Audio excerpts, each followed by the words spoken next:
너희는 세상의 소금이지 소금이 만일 그 맛을 잃으면 무엇으로 짜게 하리요. 후에는 쓸데없어 다만 밖에 버려져 사람에게. 아멘. 할렐루야. 네. 한 가지 잊었는데, 어저께 저희 모임을 갔는데, 제가 이제 아는 저희 집사님이 집에 후원을 해주시겠다고, 우리 토요일 날 모임이 있다고 그러니까 후원해 주시겠다고 그래서, 몇 명이면 되겠네요. 그래서 한 15개면 되겠다고, 햄버거 15개면 되겠다고, 이렇게 해서 이제 얘기를 했어요. 그래서 이제 저희가 그 MT를 가기 전이죠. 예? 주일날 저녁 때 만났으니까. 그런데 그 15개인 줄 알았는데 가보니까 40개를 햄버거, 그분이 이제 그 햄버거 가게를 하시거든요. 40개를 준비해 온 거예요. 그래가지고 야, 너희들 얼마까지 먹을 수 있나면 해봐라.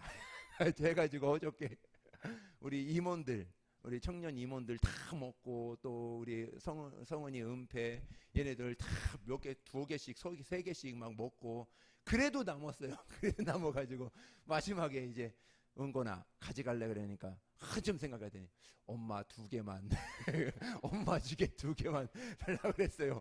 그래서 그래? 그럼 다 가져가라 해가지고 딱 5개가 있더라고요. 너무 잘 됐죠. 그래서 다 이렇게 보냈습니다.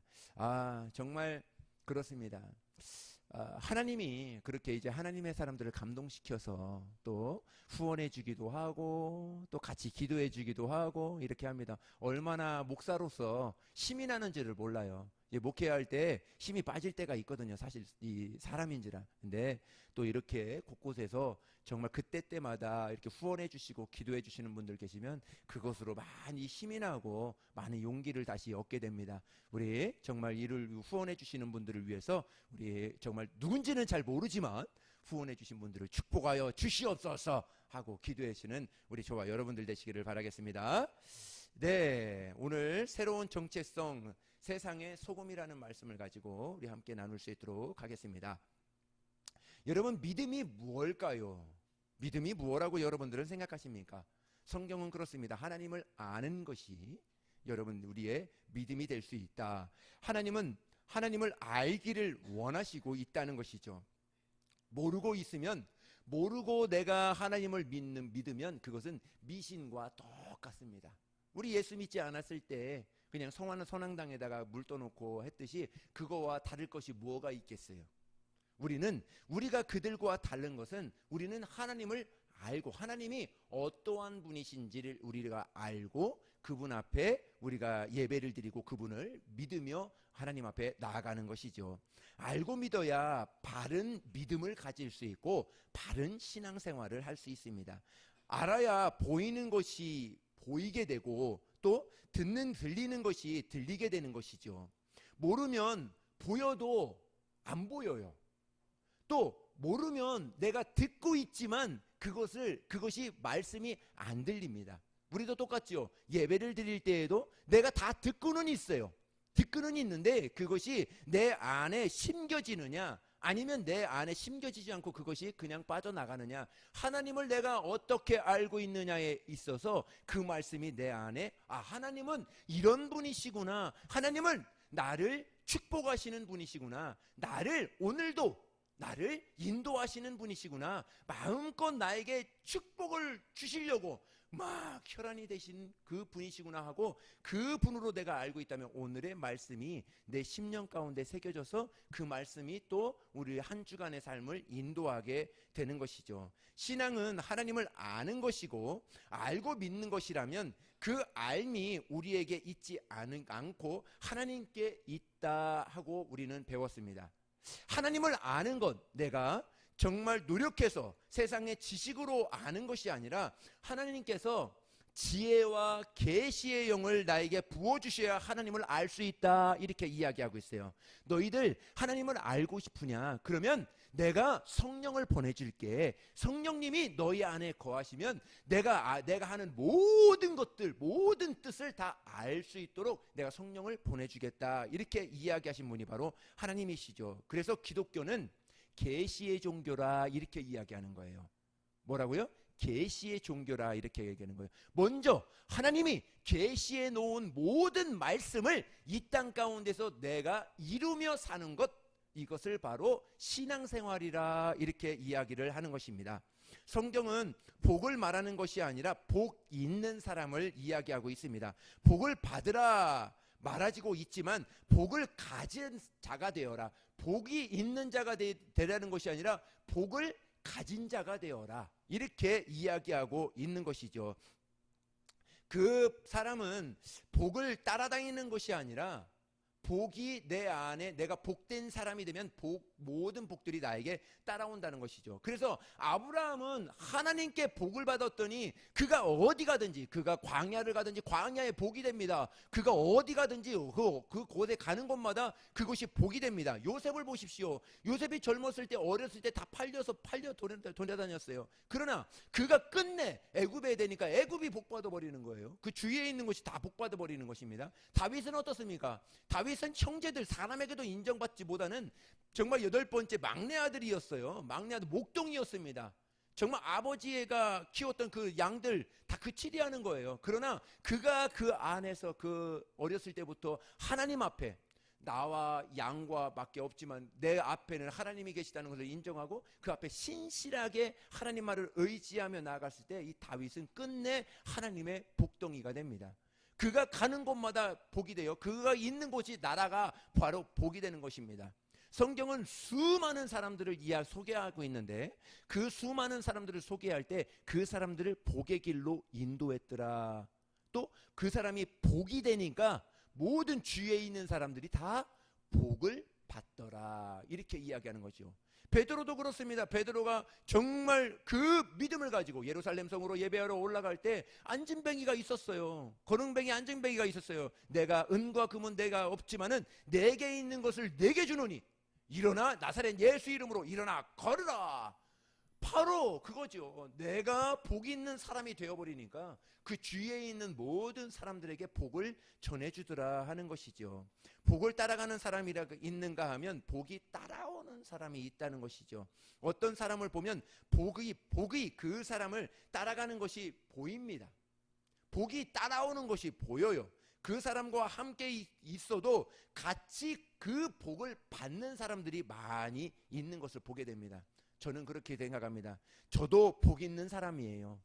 정말 저와 여러분들도 복 있는 사람이 돼서 여러분들이 복 있는 사람이 되면 여러분들의 가정이 복받고 여러분들의 삶이 복받고 여러분들이 있는 모든 사람들에게 정말 복이 임하지 않을까 이렇게 보게 됩니다.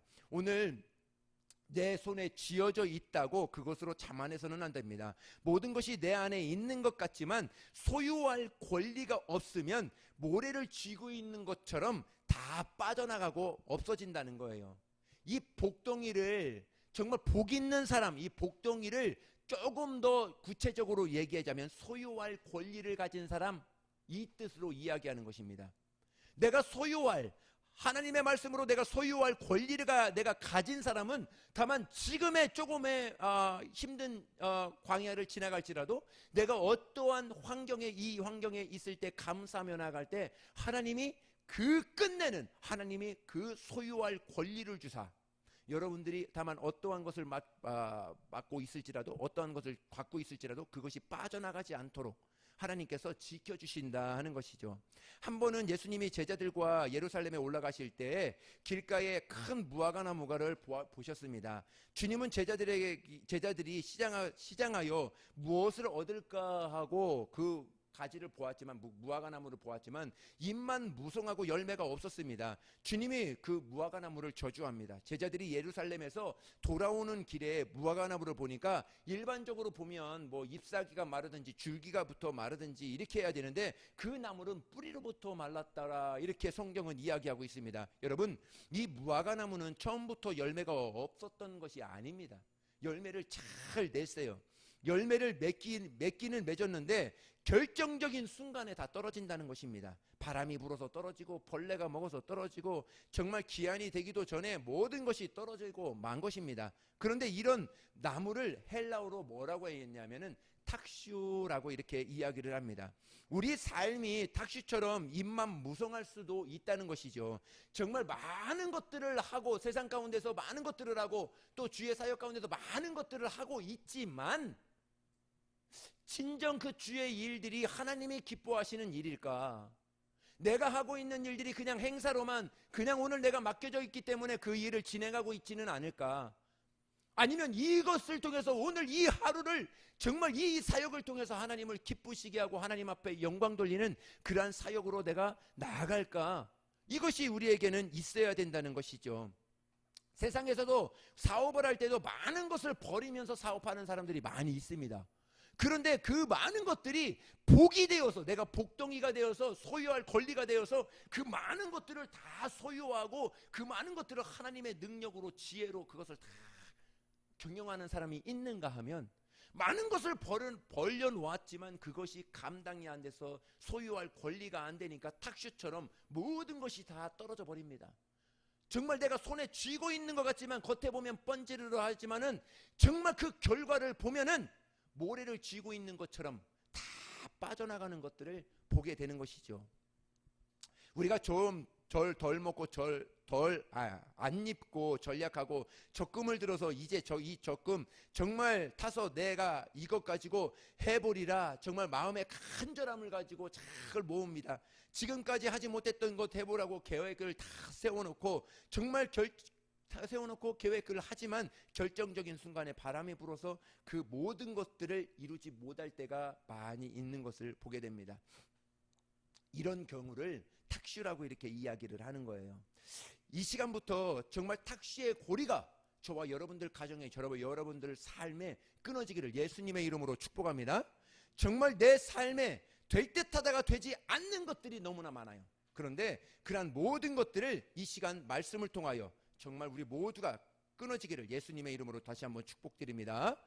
예, 여러분, 우리나라의 기후가 그렇습니다. 늦은 여름, 초가을 조금만 견디면 배가 또 사과가 상품이 될 것이라 이렇게 생각하지만 농부는 기대하고 있는데 그것을 팔아서 등록금을 내고 정말 TV, 냉장고도 바꾸고 다 할 것처럼 계획을 세우지만 바람이 태풍이 불어서 다 떨어질 때가 있습니다. 여러분 정말 우리에게는 소유할 권리가 있어야 됩니다. 할렐루야. 사업을 해도 어떤 일을 해도 정말 소유할 권리가 있어서 정말 그 모든 소유를 통해서 또 하나님의 나라를 위해서 하나님의 영혼들을 위해서 정말 영혼이 한 영혼이 세워지는 그 일에 있어서 정말 거룩하게 복되게 쓸 줄 아는 정말 하나님의 소유할 권리가 있는 그러한 사람들이 되기를 예수님의 이름으로 축복합니다. 여러분 소유할 권리를 가진 사람에게는 소유가 따라오게 되어 있다는 것이죠. 여러분 목회자의 손에는 아무것도 없습니다.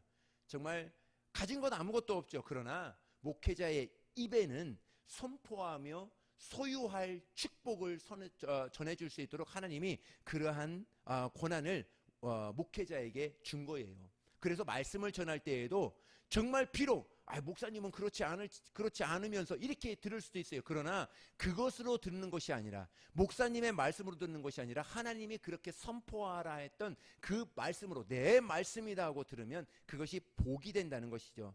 여러분 아브라함은 복덩이였습니다. 처음에 하나님이 아브라함에게 복을 주실 때에는 대단한 부동산을 주신 것이 아니에요. 소유할 권리를 준 거예요. 아브라함이 가는 곳마다 복이 따라오고 그가 머무는 곳마다 복이 오게 되는 것입니다. 아브라함은 본토 친척 아비집을 다 떠나서 아무 갈 데 없이 그냥 광야에서 그냥 텐트 치고 있었는데 어느 날 하나님께서 그를 부르신 것입니다. 아브라함아 내가 너를 복을 줄 건다. 복을 줄 텐데 하늘을 봐라.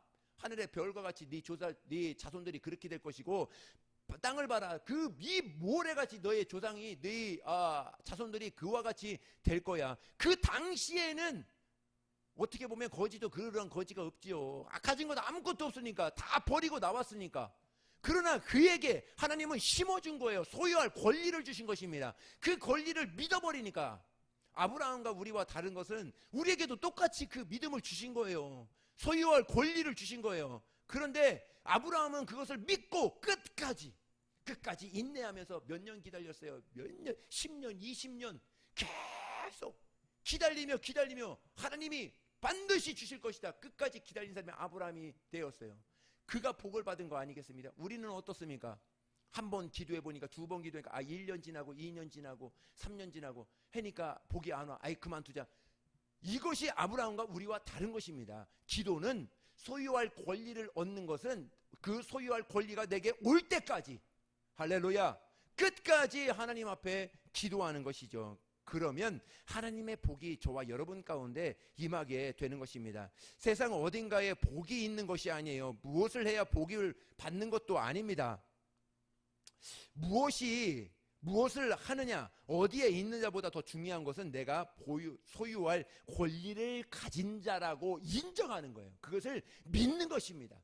그 하나님이, 나와 복을 가진 하나님이, 복을 선포하신 하나님이 나와 함께 하심으로 나는 복을 소유할 권리가 있는 자라, 이렇게 인정하게 되는 것이죠. 인정해야 된다는 것이죠.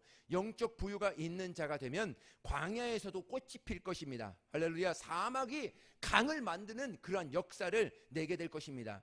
팔복을 그리스도인의 8가지 정체성이라 이렇게 이야기했어요. 그리스도인이 누구고 어떤 사람이 그리스도인이라고 부르는가? 몸이 내가 아니고 영혼이, 영이 나라는 것을 아는 사람, 이 사람이 바로 심령이 가난한 자예요.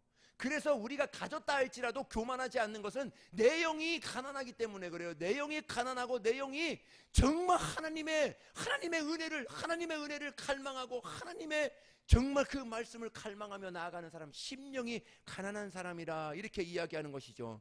입은 옷이 내가 아니든 내 몸이 내가 아니고 정말 내 안에 있는, 내 육체 안에 있는 영혼이 나라는 것을 실감하고 그 영혼의 갈급함을 구하는 사람, 심령이 가난한 사람이라 하는 것이죠. 모든 것을 가졌고 세상에 사람들이 볼 때 아쉬운 것이 없고 부족한 것이 없어서 모든 것을 가진 것처럼 보인다 할지라도 하나님 앞에 나오면 아무것도 가진 것이 없는 사람처럼 하나님 앞에 엎드려서 하나님의 긍휼을 구하는 사람, 주님의 은혜를 구하는 사람, 이 사람이 천국을 사모하는 사람, 그리스도인이라 하는 것입니다. 할렐루야.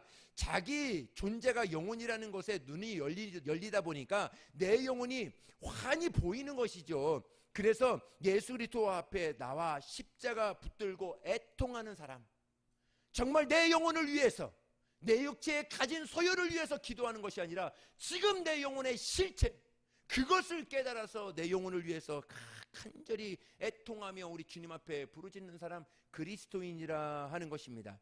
세상 사람들이 볼 때 작고 아무것도 아닌 것처럼 보이는데 정말 그 작은 죄라 할지라도 마음에 찔려서, 내가 작은 죄를 지었을지라도 마음에 찔려서 그 마음 쓸어안고 하나님 앞에 나와서 정말 애통하며 나아가는 사람, 이 사람이 바로 그리스도인이라, 십자가의 위로를 받을 것이라 이렇게 이야기하고 있습니다.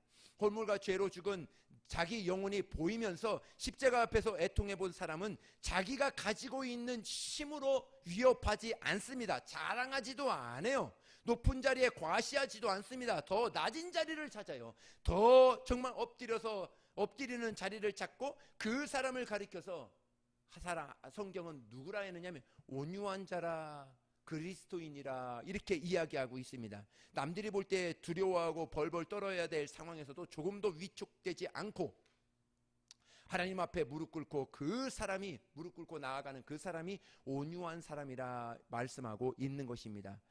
여러분, 배고픈 아이가 엄마 품에 파고들듯이 예배 자리는 주님의 품을 파고드는 시간이 바로 이 예배의 자리예요. 그 사람이 의에 줄이고 목마른 자라 이렇게 이야기하고 있습니다.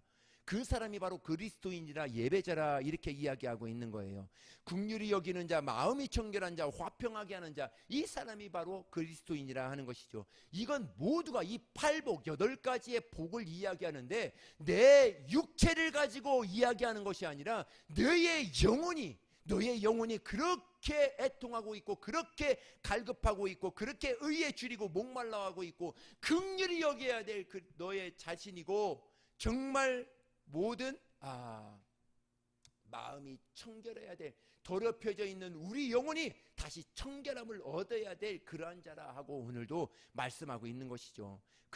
진짜 그리스도인이 누구일까? 순교의 자리에서도 얼굴에 기쁨을 잃지 않았던 스데반 사람, 정말 스데반 같은 사람, 바알과 같이 정말 의를 위하여 온갖 박해를 받아도 하늘의 상을 바라보고 오히려 기뻐하는 정신없는 사람들을 가르쳐서 그리스도인이라 이렇게 이야기를 하고 있는 것입니다. 우리의 삶은 오늘 어떻습니까? 오늘의 삶에 있어서 내 삶이 부요하지 않고 부요하든 아니면 가난하든 오늘의 삶에 힘이 없든 힘이 있든 그 앞에서 나의 모든 것을 내려놓고 십자가 앞에 내려놓고 다 하나님 앞에 놓고 하나님 앞에 납작 엎드려서 내 영혼의 갈급함을 내가 의에 줄이고 목말라 하는 내 영혼을 위해서 오늘도 나아가는 사람, 이 사람이 바로 하나님은 그리스도인이라, 이 세상을 살아가는 그리스도인이라 오늘 말씀하고 있는 것이죠. 팔복은 그리스도인이 살아가야 될 8가지의 부르심이라 말씀을 드렸습니다. 그래서 우리는 팔복을 통해서 내 신앙의 위치, 나의 부르심이 무엇인가, 어디쯤 있는가, 나는 어디를 향하여 찾아가고 있는가 하는 것을 우리는 보았습니다. 처음 하나님이 나를 찾아오실 때, 하나님이 나의 주인이시라는 것을 알았을 때 정말 얼마나 감사한지 몰라요. 그죠? 처음 여러분들 예수 믿고 예수님이 나의 구주가 되었다, 나의 모든 죄를 사하여 주시고 내가 예수 믿으면 이제 천국 간다 하는 그 사실을 믿었을 때 얼마나 마음이 뜨겁고 벅찼습니까? 나름 의롭고 나름 깨끗하고 나름 인생을 잘 살다고 생각하고 나름 깨끗하다고 생각했는데 눈을 열고 보니까 바울의 고박처럼 내 뼛속까지 내가 죄인의 개수인 것을 내가 보는 거예요. 그러고 나다 보니까 눈물 흘리면서 하나님 앞에 콧물 흘리면서 하나님 앞에 회개하고, 하나님 내가 죄인입니다. 내가 죄인이에요. 내가 이 땅에서 나만큼 죄인이 어디 있습니까? 나의 죄를 사하여 주신 것 하나님 감사합니다 하고 하나님 말을 의지하며 나아갔던 사람, 여기 모두가 아니겠습니까? 여기 있었던 모든 사람들이 그러한 경험이 있지 않아요? 그렇기 때문에 하나님의 자녀가 될 수 있는 것이죠. 그 회개 한마디를 통해서 내가 나의 어떠함을 내가 깨닫기 때문에 하나님께서 그 깨달은 자에게 하나님의 소유할 그러한 8가지를 복을 주고 소유할 권리까지 우리에게 주어지게, 하나님은 그 사람에게 주어지게 되는 것이죠. 그래서 하나님께 엎드려서 나를 긍휼히 여겨달라고 십자가 앞에서 애통하며 기도할 때 어느새 나의 모든 마음은 치유가 되고 또 모든 질병에서 자유가 되고 모든 삶에서 정말 자유함을 얻지 않습니까? 방언도 말하고 영적 체험도 하지 않습니까? 저는 그렇습니다. 우리 예배가 바로 그렇게 돼야 된다는 거예요. 우리 예배가 바로 정말 예배 드릴 때 방언도 말하고 예배 드릴 때 정말 나의 질병이 있으면 내 질병도 치유함을 입고 더 내 마음에 정말 상처를 받은 것, 내 마음의 상처를 여러 가지 세상에서 사람들로 인해서 여러 가지 일들로 인해서 상처받았던 것 말씀을 통해서 위로를 받는 것이죠. 하나님은 좋으신 하나님이라, 나를 이와 같이 하나님께서 나를 사랑하시는구나 하고 그 하나님을 만날 때 우리의 모든 삶이 치유가 되는 것 아니겠습니까? 8가지의 복을 2가지로 나누면 그리스도인은 2가지의 정체성을 이야기하는 거예요. 첫 번째는 내가 세상의 빛이라 이야기하는 것입니다. 2번째는 세상의 소금이라 이렇게 이야기하는 것이에요. 빛이 되라 이렇게 이야기하지 않았습니다. 빛이라, 너희는 빛이라 이렇게 이야기하고 있습니다. 소금이 되라 말씀하고 있지 않아요. 너희들은 소금이라 이렇게 말씀하고 있는 것입니다. 그래서 그리스도인은 누구인가? 소금이다, 빛이라 오늘 이렇게 말씀하고 있는 것입니다. 빛 대신 예수님 내 안에 계시고 소금 대신 예수님이 내 안에 계시니까 모든 그리스도인의 정체성은 바로 빛과 소금이 된다는 것이죠. 팔복은 그리스도인의 개인의 정체성에 집중되어 있습니다. 2가지 빛과 소금의 정체성은 개인이 아니라 이것은 공동체에게 주게 되는 거예요. 이것이 2가지를 이야기하는데 팔복은 뭐라고요? 팔복은 개인에게 준 하나님의 축복이에요. 그리고 빛과 소금은 개인이 아니라 공동체에게 준 그러한 하나님의 정체성을 우리에게 가르쳐주고 있습니다. 그래서 팔복을 말할 때에는 너는 복 있는 자가 되라, 단수를 이야기하고 있어요. 심령이 가난한 자, 애통하는 자, 온유한 자 다 다 단수를 각각 한 사람 한 사람씩 이야기하고 있습니다. 그런데 빛과 소금이 대하여 이야기할 때에는 너희는 이렇게 얘기했습니다. 너희는 뭐예요? 이건 단수가 아니라 복수를 이야기하는 것이죠. 하나의 공동체를 이야기하는 것입니다. 교회는 세상의 빛이고 소금이라는 것이죠. 우리들만이 아니라는 것입니다. 세상도 압니다. 너희가 소금이라며, 너희가 교회가 빛이라며, 너희는 무엇하여야 하는 거야? 하고 우리에게 다시 물을 때가, 세상 사람들이 물을 때가 많이 있습니다. 세상이 우리를 비꼬고 조롱하는 말처럼 들릴 수 있습니다. 그것은 세상이 우리를 그렇게 기대했다는 것 아니겠습니까? 반대로 역으로 생각하자면 세상 사람들이 그리스도인을 욕하고 손찌검하고 또 핍박하고 할 때 그 핍박만 생각해서는 안 돼요. 그것이 아니라 세상 사람들은 그만큼 그리스도인들을 너희들 빛과 소금이라며 그 역할을 감당해야지 하는 그러한 음성으로, 하나님의 음성으로 들을 수 있는 자가 되어야 된다는 것입니다. 세상 사람들도 그리스도인들은 빛과 소금의 역할을 너희들을 감당해야 돼 하고 우리에게 다시 한번 이야기해 주는 것이 아닌가, 이렇게 생각이 드는 것이죠. 교회가 소금이 되어야 돼요. 마치 없는 이 세상에 마치 없는 소금이 되는 것이 아니라 맛을 내어야 된다는 것이죠. 교회가 빛인데 교회가 빛의 사명을 감당해서 이 혼탁한 세상을 다시 한번 빛을 발하다오 하고 오늘도 말씀하고 있는 것이 아닌가, 세상 사람들은 우리에게 말하고 있는 것이 아닌가 보게 된다는 것이죠. 오늘 이 시대에 왜 살맛이 없을까요? 그것은 교회가 맛을 잃었기 때문에 그래요. 교회와 왜 맛을 잃었을까요? 정치인들의 책임이 아닙니다. 어떤 문제가 책임이 아니라 교회가 빛을 잃었기 때문에 그래요. 맛을 잃었기 때문에, 교회의 본질을 잃어버렸기 때문에, 그 본질을 잃어버렸기 때문에 세상은 점점 더 어두워져 가고 세상은 점점 더 맛을 잃어가는 그런 시대를 다 가고 있습니다. 예전에도 그랬죠. 교회가 치매에 걸린 것 같다. 교회 본질이 없어졌어요. 교회는 어떤 곳이냐? 정말 하나님을 찬양하고 하나님 앞에 신령과 진정한 예배를 드리며 나아가는 사람, 심령이 가난함으로 예배를 드리는 사람, 애통함으로 예배를 드리는 사람, 마음이 청결함을 달라고 기도하는 사람, 의에 줄이고 목마른 자들이 하나님 앞에 나와서 예배를 드리는 그런 예배가 정말 다시 한번 회복될 때, 교회가 다시 이렇게 회복될 때 하나님은 그 교회를 통해서 다시금 빛을 내는 그런 역할을 감당할 수 있도록 인도해 주시고, 소금의 맛을 내는 그리스도인, 교회의 진정한 본래 본질의 맛을 내는 그러한 일들을 또 하나님께서 이 시대에 나타내시고자 하지 않을까 보게 되는 것이죠. 가짜가 판치고 진짜 행세를 하고 있지만, 가짜가 진짜 행세를 하고 있지만 세상은 사실은 진짜를 원하고 있어요. 말로는 다 그렇게 하는 거야. 다 이렇게 세상이 이렇게 돌아가니까 남 대충 눈 감아주고 대충 뭐 이렇게 속이고 이렇게 하는 거야. 이렇게 다 이야기합니다. 그러나 절대로 그렇지 않습니다. 앞에서는 그렇게 할지라도요, 뒤에서는 다 욕합니다. 니네들이 그리스도인이라며, 니네들이 진짜 맛을 갖고 있다며, 소금이라며, 니네들이 빛이라며, 그런데 너희들이 거짓말해? 너희들이 속여? 너희들이 남들을 못되게? 그렇게 그것을 역으로 반대로 생각해야 되는 거예요. 세상 사람들은 지금도 진짜를 원하고 있구나. 교회가 빛을 발하기를 원하는구나. 교회가 정말 진짜로 맛을 내기를 원하는구나. 그것을 봐야 된다는 것이죠. 십자가에서 흘리신 보혈 한 방울이면요, 썩은 세상 맛을 내는 데 충분하지 않겠습니까?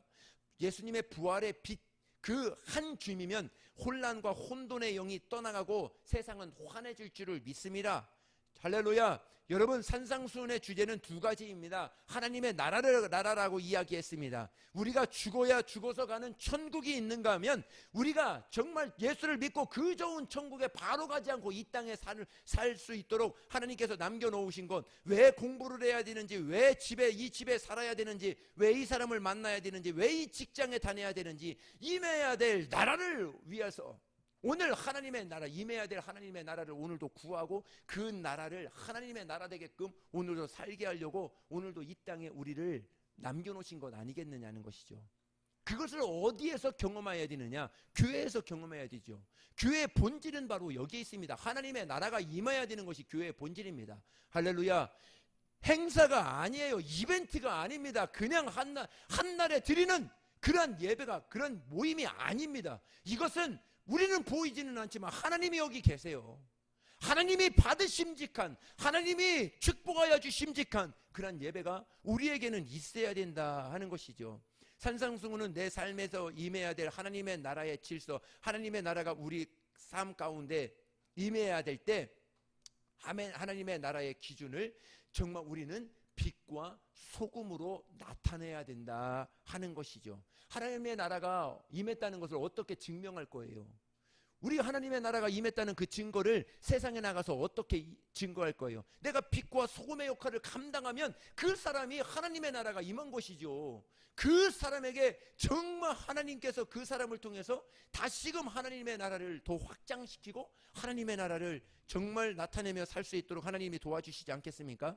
주님이 그들을 보실 때 불쌍히 여기실 만큼 초라한 자들이었고 정말 불쌍하였고 소망도 없는 자들이었는데 목자 없는 장같이 유리하는 사람들이었어요. 다 그런 사람들이었어요. 그런데 주님은 그 사람들을 향하여 너희는 세상의 빛이라, 세상의 소금이라 이렇게 이야기하고 있었습니다. 주님은 예루살렘에 있는 왕궁에 있는 고위 관료들에게 너희는 세상의 소금이다, 세상의 빛이라 이렇게 말하지 않았습니다. 배운 것도 없고 갈 곳도 없고 가진 것도 없고 천대받고 손가락질 받고 하루를 겨우 살아야 되는 정말 그들을 향하여 너희는 세상에 살맛 나는 그러한 그리스도인이 되어다오, 세상에 그렇게 어둡고 캄캄한 빛이 한 점도 없는 그러한 세상의 빛이 되어다오 오늘 저와 여러분들에게 동일하게 말씀해주고 있는 것이죠. 주님은 오늘 우리를 향해서 말씀하시는 것입니다. 아들아, 너희 아들아 딸아, 내가 오늘 세상의 소금이다, 내가 오늘의 살맛 나게 할 자라 오늘도 저와 여러분에게 말씀해주고 있는 거예요. 왜냐하면 그들이 복음을 들었기 때문에 그런 것입니다. 할렐루야. 오늘도 하나님을 만났기 때문에 그래요. 오늘도 하나님을 말씀을 통해서 하나님을 만났기 때문에 그렇습니다. 그들을 통해서 세상에 살맛 나게 하고 싶으신 것이 바로 하나님이시라는 것이죠. 우리 교회가 그런 교회가 되고 싶은 것입니다. 할렐루야. 정말 이곳에 숨겨져 정말 누구도 관심이 없는 교회이지만 그렇지만 저와 여러분들은 우리 안에 있는 예수님을 통해서 세상에 맛을 내는 그러한 성도, 세상에 정말 그 캄캄한 그 어두움에 흑암에 정말 빛을 발하는 그러한 교회, 그러한 가정, 그러한 성도가 되기를 오늘도 바라고 우리를 오늘도 불러주시고 이 말씀을 듣게 해주신 것이죠. 이것을 하려면 어떻게 해야 돼요? 내가 한 주간에 살 때에 광고도 말씀을 드렸지만 교회 소식에도 말씀을 드렸지만 153 운동을 해야 되는 것이죠. 1시간 이상 내가 끝까지 하나님 말씀을 부여잡고 하나님 오늘 이 말씀을 주셨죠. 오늘 주일날 너희들은 빛과 소금이 되라 말씀을 주셨죠. 그 말씀을 가지고 정말 하루에 1시간씩 기도하고 또 정말 하루에 5장씩 말씀을 읽어가면서 큐티를 하면서 그렇지 내가 이 말씀을 가지고 살아가리라 결단하면서 또 3명 이상 그 말씀을 가지고 내가 만나는 사람들마다 복음을 전할 수 있도록 여러분 그렇게 하셔야 돼요. 내가 오늘을 누구를 만나느냐, 내 사업을 성공하기 위해서 만나게끔 하는 사람일 수도 있지만 그 사람에게 하나님께서는 복음을 전하다오, 하나님의 빛과 소금을 나타내다오, 그렇게 오늘도 저와 여러분들을 불러주시고 있는 것이 아닌가 보게 되는 것이죠. 세상이 맛을 잃고 이 맛 저 맛 없어서 많은 사람들의 삶의 의미를 잃고 방황하고 있는 그때 어디 가면 내 인생의 살맛이 날까? 누구를 만나면 내 인생의 희망을 가지고 정말 살아갈 수 있을까? 그 맛을 찾을 때 지금이라는 것이죠. 지금 여러분들을 만나게끔 해야 된다는 것이죠. 나를 만나게 하여 주시옵소서. 내가 저 사람들이 정말 살맛 없을 때 내가 그리스도의 맛을 내겠습니다. 내가 저 사람이 우걸의 영에 빠져 있을 때, 내가 저 사람이 정말 불순종하고 불평의 영에 사로잡혀 있을 때 내가 빛을 발하여서 모든 어두움의 영들을 다 몰아내버리고 빛을 발할 수 있는 그 사람이 내가 되겠습니다. 하나님 나를 축복해 주시옵소서. 나를 만나는 사람들을 붙여 주시옵소서 하고 그렇게 기도하며 나아갈 때 오늘의 삶이 정말 행복하고 의미 있는 삶이 되지 않겠습니까? 안 그렇습니까? 예, 여러분 앞으로 이어지는 기근의 때는 더욱더 그렇습니다. 더욱더 세게 다가올 것입니다. 경제는 점점 좋아지고 또 뭐 불황이다 많이 힘들다 하지만 어때요? 그렇게 될지라도 항상 우리는 더 좋은 집, 더 좋은 차, 더 좋은 환경에서 계속 살고 있지 않습니까? 하나님의 은혜이지요. 그렇다고 할지라도 그 삶에 있을지라도 영적으로는 더 어두움으로 치닫고 있는 때가 바로 이때라는 것이죠. 저는 확신합니다. 지금이 기회입니다. 지금이 봄비가 내려야 될 때고요. 지금이 바로 신년의 때를 선포해야 될 그런 때라고 저는 믿고 확신합니다. 소망의 때라고 바로 지금이 절호의 기회다. 내가 이제 할 수 없으니까 내가 할 수 있을 때는 내 마음대로 내가 할 수 있을 때는 내가 힘이 있으니까 그것대로 이렇게 했어요. 그런데 지금 여러분들 정말 우리가 할 수 있는 일이 뭐가 있어요? 예? 여러분들이 할 수 있는 일이 뭐가 있어요? 없잖아요. 점점 가면 우리가 할 수 있는 일이 줄어듭니다. 그때 내가 할 수 있는 일이 없어지는구나 하고 절망하고 우울해하고 그렇게 늪에 빠져서 헤매는 사람이 있는가 하면 이때 더욱더 하나님을 부여잡습니다. 내가 할 수 없으니까 바로 기회구나. 하나님만을 더욱더 의지하며 나아가리라. 하나님만을 하나님께 더욱더 기도하며 나아가리라. 하나님이 역사하실 수 있는 최고의 기회가 바로 지금이다.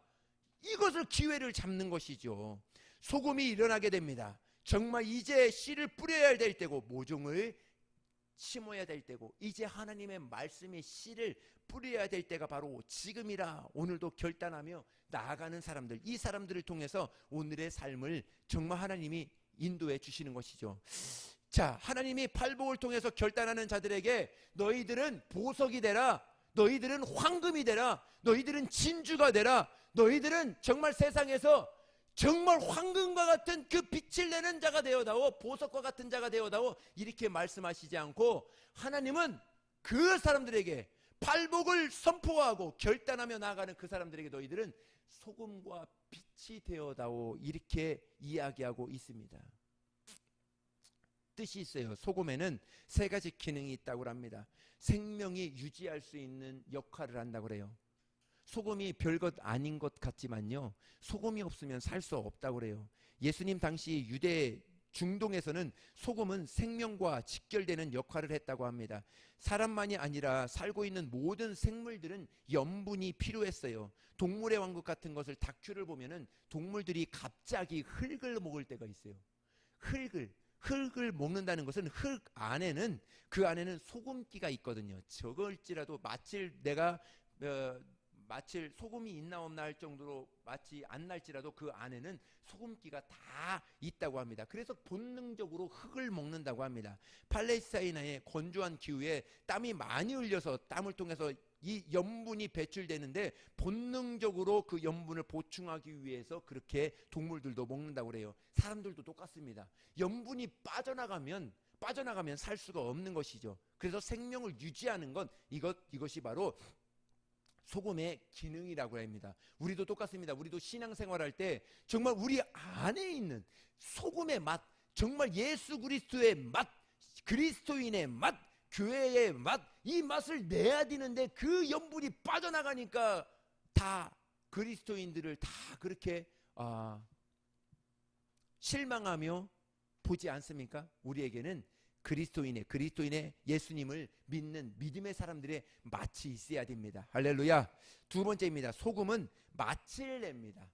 맛을 내는데 아무리 맛있는 음식이라도 간이 맞지 않으면 맛이 없는 거지요. 저는 충청도에서 자랐기 때문에 충청도의 음식이 제일 맛있는 줄 알았어요. 정말 제일 맛이 고등학교 때까지 다 아산에서 살았기 때문에 제일 맛있는 줄 알았어요. 모든 것이 싱겁고 조금 심심해야 그것이 맛있고 깊이가 있는 줄 알고 그렇게 했습니다. 그런데 서울 아내를 얻고 나서부터 이것이 눈이 반짝 열리게 되었어요. 이것은 우리끼리만 이야기지만 이거는 신의 경지다. 그것을 이렇게 딱 알게 됐어요. 알게 됐는데 또 우리 교회에서 이제 점심 때 우리 성도들이, 우리 목사님이나 우리 사모님들이 다 맛있는 음식을 해옵니다. 이것은 정말 우리 천지창조 이후로 이렇게 맛있는 음식을 먹어본 적이 거의 없습니다. 정말 맛있게 이렇게 먹게 됩니다. 문제는 바로 무엇이냐? 그 안에 무엇이 들어가 있다는 거예요? 모든 음식에 소금. 네, 그죠? 소금이 들어가 있어서 소금이 적절한 그 소금의 맛을 내니까 맛이 기가 막히게 올라오더라는 것이죠. 기가 막힌 맛이 내더라는 것이죠. 여러분, 소금 없이 계란을 한번 먹어보십시오. 맛이 안 나잖아요. 소금을 딱 찍어야, 몇 알 딱 찍고 탁 먹어야 그 맛이 나는 것입니다. 그 사람만 있으면 일할 맛이 나는 사람이 있어요. 아무리 힘든 일이라 할지라도 그 사람이 딱 투입이 되잖아요. 재밌습니다. 재밌습니다. 우리 최용호 집사님이 저하고 일할 때 목사님하고 일하면 목사님 하나도 못되는 것처럼 내가 알고 있었는데 같이 일하면 너무나 좋다고. 본인하고 같이 일하재. 맡겨진 자리에서 같이 일합시다. 집사님은 그 자리, 나는 이 자리. 언제 하나님이 뭉치면은 거기에서 이제 같이 일하고, 그 사람이 함께 있으면 살맛이 나는 사람들이 있어요. 그 사람과 함께 있으면 힘을 얻고 위로를 받고, 내가 다시 이렇게 한번 일어나 버리라, 다시 한번 결단해 버리라, 다시 한번 힘을 내버리라, 이렇게 나가는 사람이 있습니다. 살맛 나죠. 맛을 내는 거죠. 내가 살아야 될 그 맛이 그 사람을 통해서 맛을 냅니다. 그리고 그 사람들이 바로 그리스도인이라, 우리 저와 여러분들이라는 것이죠. 이런 사람이 되어서는 안 됩니다. 그 사람만 만나면 쪼개져요. 그 사람만 만나면 험담, 불평, 잘 나가는 것 아무것도 깨지고, 왠지 다 깨지고 불평하며 불편합니다. 여러분, 이런 사람이 되면 안 된다는 것이죠. 만나지도 마셔야 된다는 것입니다. 우리는 소금이 되어야 합니다. 우리는 이미 소금이 되었다는 것이죠. 이제는 맛이 납니다. 정말. 그래서 모든 사람들이 그 집 안에 있으면 그 집안 모든 사람들이 살맛이 나는 거예요. 그 집안 모든 사람들이 다시 기쁨이 있고 행복하고 다 그렇게 가는 것이죠. 어느 날 우리 엄마가 교회 갔다 왔는데, 그 갔다 온 다음부터 우리 엄마를 통해서 우리 가정에 살맛이 난다. 예배 드리고 왔는데 살맛이 난다. 너무 잘하는 것이죠. 교회는 바로 그런 것입니다. 성도는 바로 그런 것이에요. 여러분, 한 사람이 그 직장에, 그 부서에 있음으로 인해서 그 직장의 환경이 달라지는 것 아십니까? 그 분위기가 달라진다는 거 아세요? 공기가 달라지는 것입니다. 그런 사람을 가르쳐서 소금이라 이렇게 이야기하는 거예요. 소금의 제 역할을 하고 있다는 것이죠. 세 번째입니다. 첫 번째는 뭐라고요? 생명에 유지하는 역할. 두 번째는 소금의 맛을 내는 역할, 그리스도인이라는 것이죠. 세 번째 그리스도인은, 소금은 방부제를 얘기하는 거예요. 하나님은 약속을 소금의 언약이라 이렇게 말씀하고 있어요. 뭐라고 그랬죠? 변하지 않는다라는 말씀이죠. 이 레위기에서 소제는요, 7가지 제사가 있는데 그 소제를 드릴 때에는 소금으로 같이 드리는 것이 바로 이제 소제입니다. 여러분, 이 세상에 과학이 발전하고 AI 시대가 이제 도래하면서, 세상의 시대가 도래하면서 얼마나 정말 과학이 발전하고 살기가 좋고, 손 하나로, 핸드폰 하나로 모든 것을 다 할 수 있어요. 시동도 킵니다. 모든 것, 집안의 모든 살림들을 핸드폰 하나로 다 할 수 있어요. 세상은 흐름을 볼 때에는, 우리 눈으로 볼 때는 편하고 정말 좋지만, 영적으로 보면은 정말 점점 더 썩어져 가고 하나님이 필요하지 않는 그 시대로 다 치닫고 있다는 것이죠. 그리스도인이 없는 세상, 하나님이 없는 인간, 성경이 없는 도덕, 교회가 없는 사회, 세상이 꿈을 꿀지라도 그 꿈은 좋은 꿈을 꾸질 못한다는 거예요. 다 점점 하나님이 없는 세상, 또 정말 하나님을 꿈꾸지 않는 그러한 다음 세대들, 정말 점점 썩어져 가고 점점 흑암으로 치닫고 있다고 성경은 말씀하고 있습니다.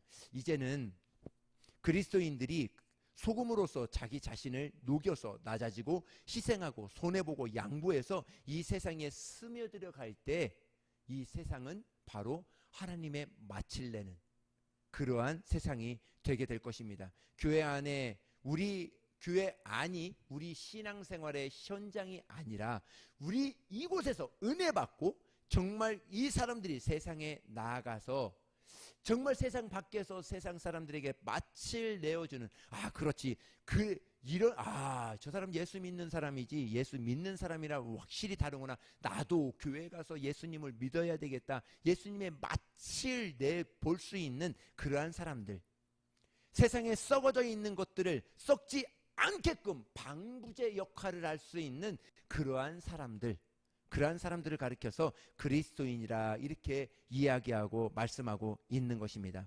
성경은 또 이렇게 이야기합니다. 만일 소금이 맏을 잃으면 이라고 이렇게 이야기하고 있습니다. 소금은 소금인데 맛이 없습니다. 그것은 버려져 세상 사람들에게 밟힐 뿐이라. 그냥 입방아에만 오렀다 내렸다 하는 그러한 사람들로 전락되어지고 만다는 것입니다. 여러분, 그리스도인은 하나님을 아버지라 부르는 자들이 왜 세상 사람들에게 밟힐까? 맏을 잃었기 때문에 그렇습니다.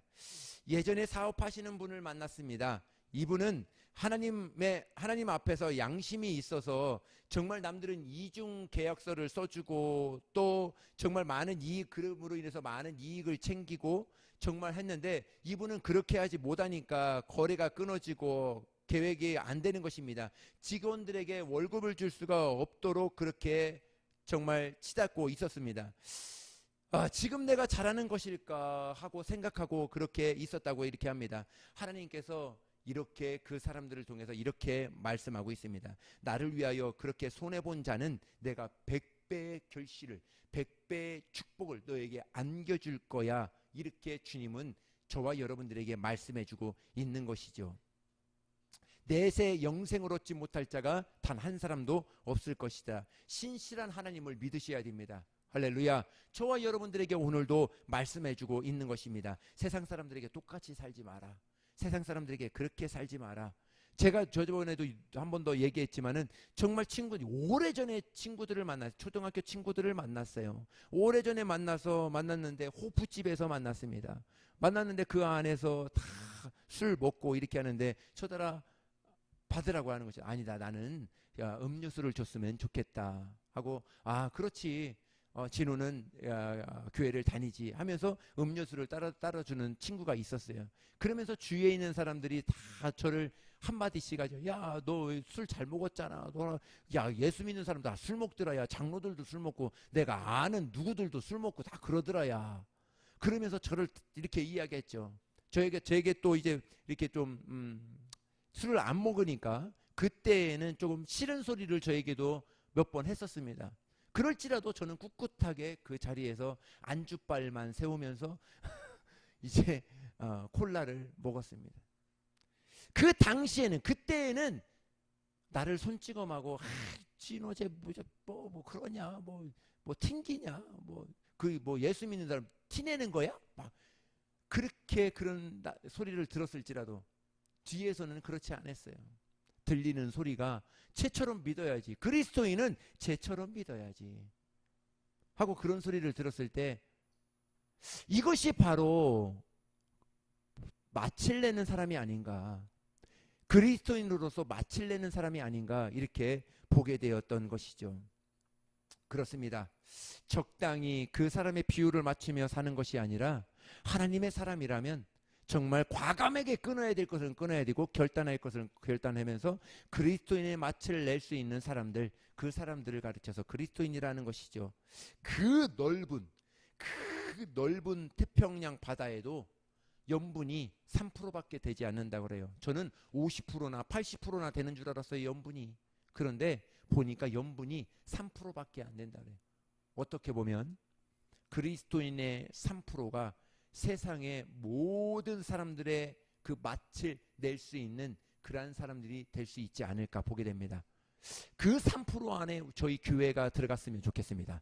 저와 여러분들의 들어갔으면 좋겠습니다. 오늘의 삶 가운데 정말 우리 하나님이 함께하여 주시는 소금의 역할을 감당하는 복된 우리 모든 성도들 되시기를 바라겠습니다.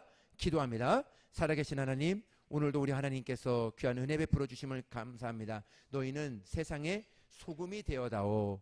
정말 우리 새로운 정체성을 우리에게 말씀해 주셨습니다. 하나님, 정말 그러한 사람으로서 오늘의 삶을 살아갈 수 있도록 우리 하나님 도와 주시옵소서.